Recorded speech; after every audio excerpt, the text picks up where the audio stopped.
semuanya, jadi di sini saya akan membuat tugas video tentang uji non-parametrik. Langsung saja kita ke video pembahasannya. Teman-teman semua harus tahu tentang apa itu sih uji non-parametrik. Jadi uji non-parametrik ini adalah pengujian hipotesis yang berbasis distribusi dan asumsi. Artinya pengujian ini tidak memiliki persyaratan data populasi berdistribusi normal, tidak diambil secara random, dan biasanya data berskala nominal atau ordinal. Jadi teman-teman semuanya, pada video pembahasan tentang uji non-parametrik ini saya akan membahas dua pembahasan. Yang pertama itu ada uji non-parametrik dua sampel independen atau yang disebut dengan uji Mann-Whitney. Dan yang kedua yaitu ada yang namanya uji non-parametrik dua sampel berpasangan atau bisa kita sebut dengan uji Wilcoxon. Untuk itu, teman-teman juga harus perlu tahu tentang uji Mann-Whitney itu apa. Nah, uji Mann-Whitney itu merupakan alternatif pengujian perbandingan rata-rata dua sampel independen jika asumsi dalam statistik parametrik tidak dipenuhi. Misalnya data berbentuk ordinal atau nominal, tidak berdistribusi nominal, atau tidak diambil secara acak.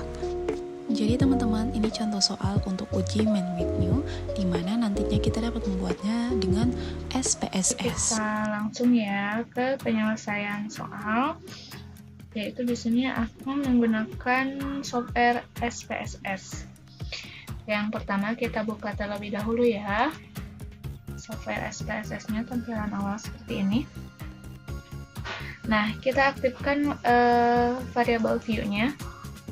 Di sini untuk yang kolom name kita isi yang pertama itu skor dan yang keduanya itu perlakuan.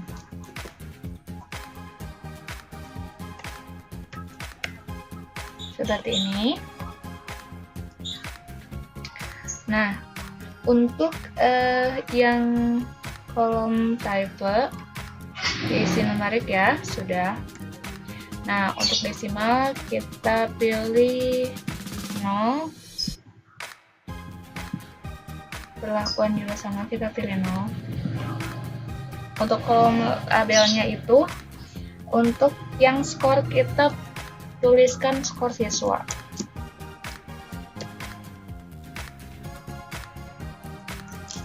Skor siswa.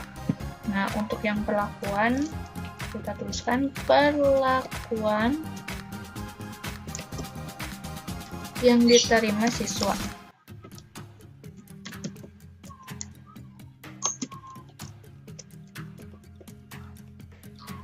Selanjutnya untuk kolom value-nya itu yang variabel skor itu kita pilih non ya.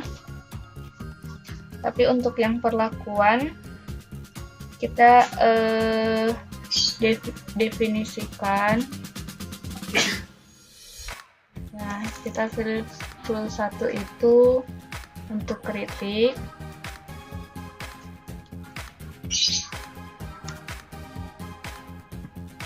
Lalu add, lalu kita ketik lagi. Untuk yang keduanya itu kita pilih ujian. Klik add. Nah, setelah seperti ini kita klik OK.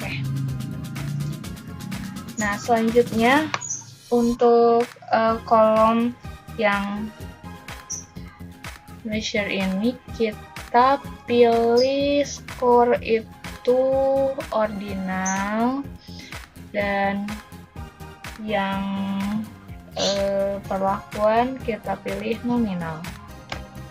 Nah, baik, setelah seperti ini kita langsung ke data view-nya. Nah, di sini kita isi ya untuk skornya sesuai dari soal.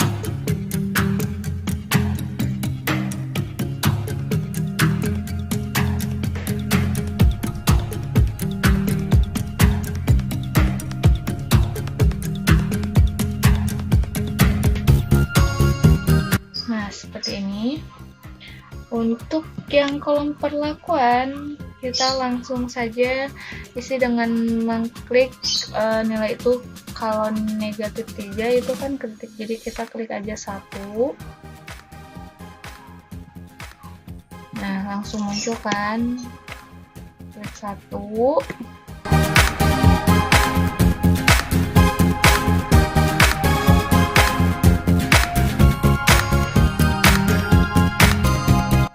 seperti ini teman-teman. Tapi apabila di teman-teman itu tidak muncul langsung kritik ujian yang kayak gitunya, ketika kalian mengklik angka 1 atau 2, nah kalian pilih di yang menu view ini, lalu kalian centang yang full tabel gitu.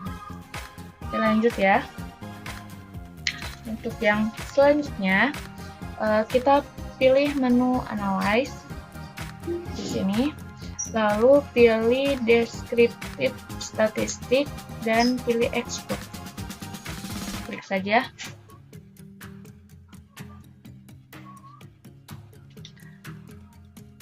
Nah, dari sini untuk skor siswa kita masukkan ke dependent list, dan yang perlakuan ini kita masukkan ke factor list seperti ini. Selanjutnya kita pilih statistik yang ini ya, lalu centang deskriptif, lalu continue. Setelah itu kita pilih yang plot. Nah ini.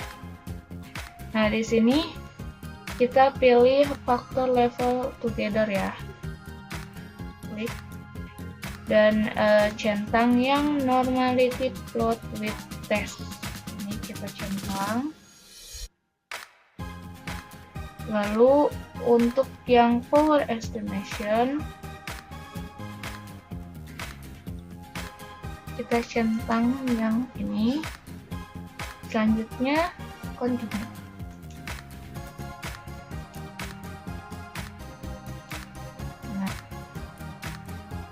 Nah, kita sudah mencentang continue-nya.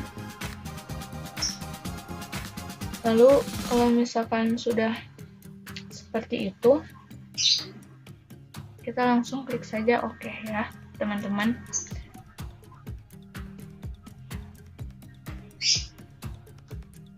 Nah ini muncul outputnya seperti ini, bisa dilihat ya. Nah dari output ini kita dapat mengetahui bahwa rata-rata dari kritik ini adalah 2,25.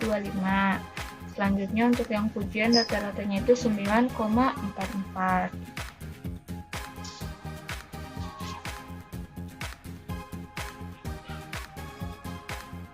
Setelah seperti ini kita kembali lagi ya ke yang ini dasar view-nya. Nah di sini kita pilih menu analyze. Lalu kita pilih non-parametric test, pilih yang legacy dialog ini. Lalu di sini kita pilih yang 2 independent sample. Kita klik aja, muncul seperti ini. Untuk yang skor siswa ini kita masukkan ke test variable list. Untuk yang perlakuan kita masukkan ke grup variabel. Setelah itu di yang grup variabel, define grup variabel ini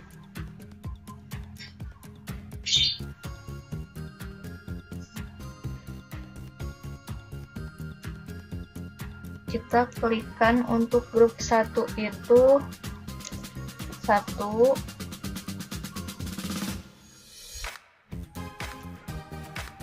dan untuk yang grup 2 itu 2. Lalu kita continue saja. Nah, seperti itu. Jangan lupa juga centang yang main with menu.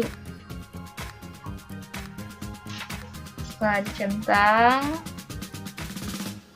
lalu kita pilih option dulu.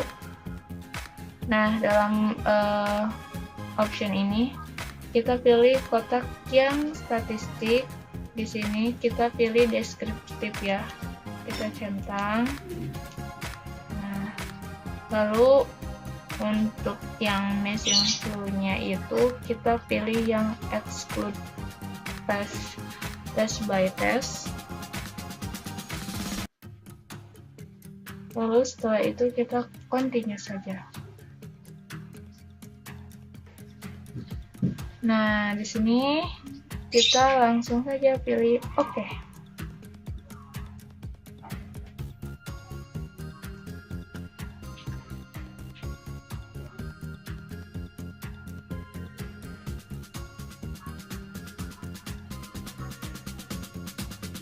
Dan yang muncul yang ini teman-teman. Nah, bisa dilihat ya dari hasilnya ini. Berdasarkan hasil ini dapat dilihat bahwa nilai man with new-nya itu 14,5.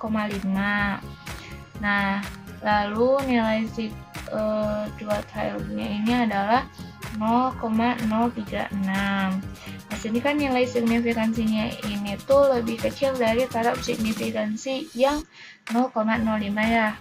Nah, sehingga dapat disimpulkan bahwa pencapaian siswa yang proses pembelajarannya diberikan kritik berbeda dengan siswa yang proses pembelajarannya diberikan pujian. Lalu kita juga lihat nih, untuk jumlah rankingnya juga yang kritik ini kan lebih kecil dari yang pujian ya. Nah, maka ini dapat mengindikasikan bahwa pencapaian siswa yang proses pembelajarannya diberikan pujian lebih baik daripada siswa yang proses pembelajarannya diberikan kritik. Nah, teman-teman, untuk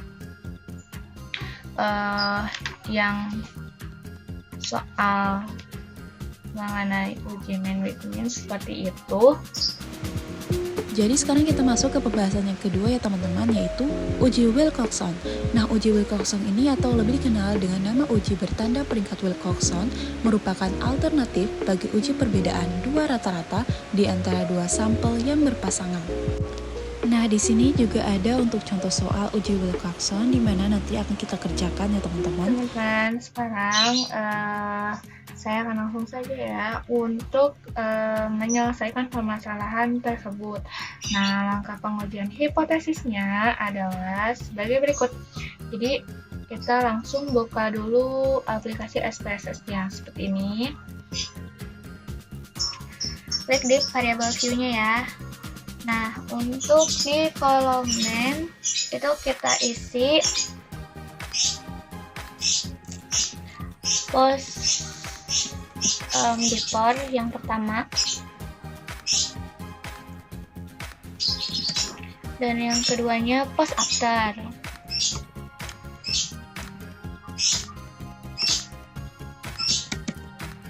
Seperti ini. Lalu di yang desimalnya kita pilih 0 ya. Nah, untuk kolom yang label yang pada post before itu kita tuliskan kinerja otak sebelum diberi vitamin jenis A.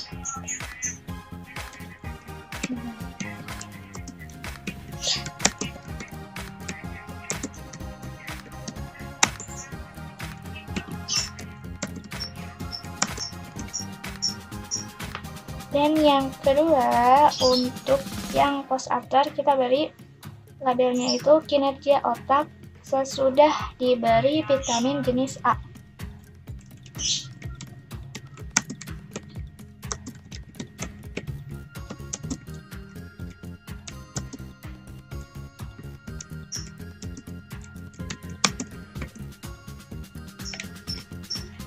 Nah, kedua variabelnya ini jenisnya numerik ya.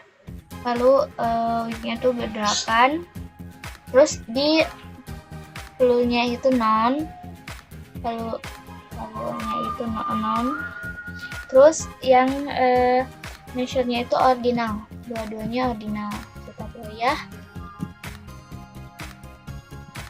Nah, seperti itu.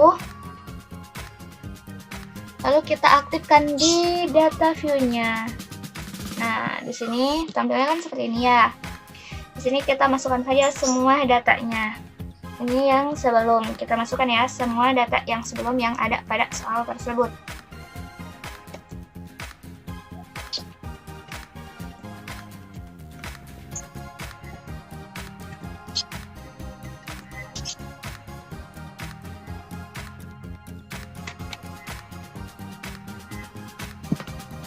Dan yang ini data sesudah.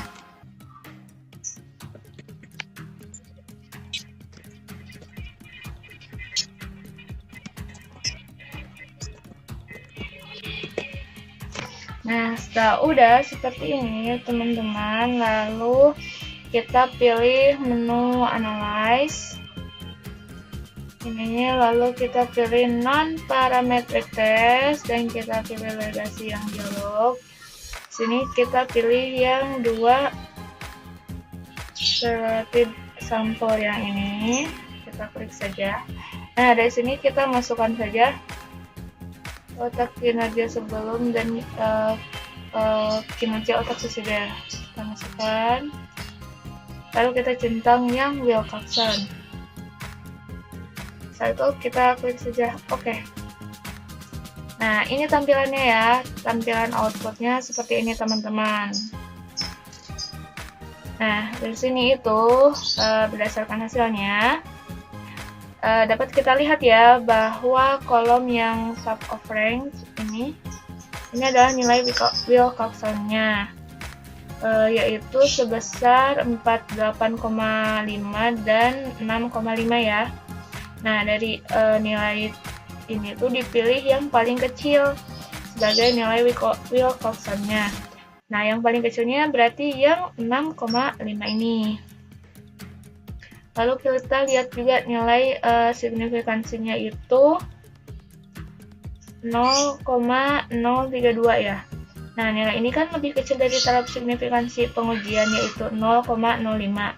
Nah, sehingga dapat disimpulkan bahwa H0 itu ditolak atau H1 diterima. Dengan demikian, dapat kita simpulkan rata-rata kinerja otak sebelum dan sesudah mengkonsumsi vitamin jenis A itu berbeda. Nah, karena nilai Wilcoxon hitung itu lebih kecil, maka dapat disimpulkan bahwa vitamin jenis A itu nyatanya mengakibatkan menurunnya kinerja otak. Jadi itulah pembahasan tugas video kami tentang uji parametrik dengan menggunakan SPSS. Terima kasih teman-teman semuanya.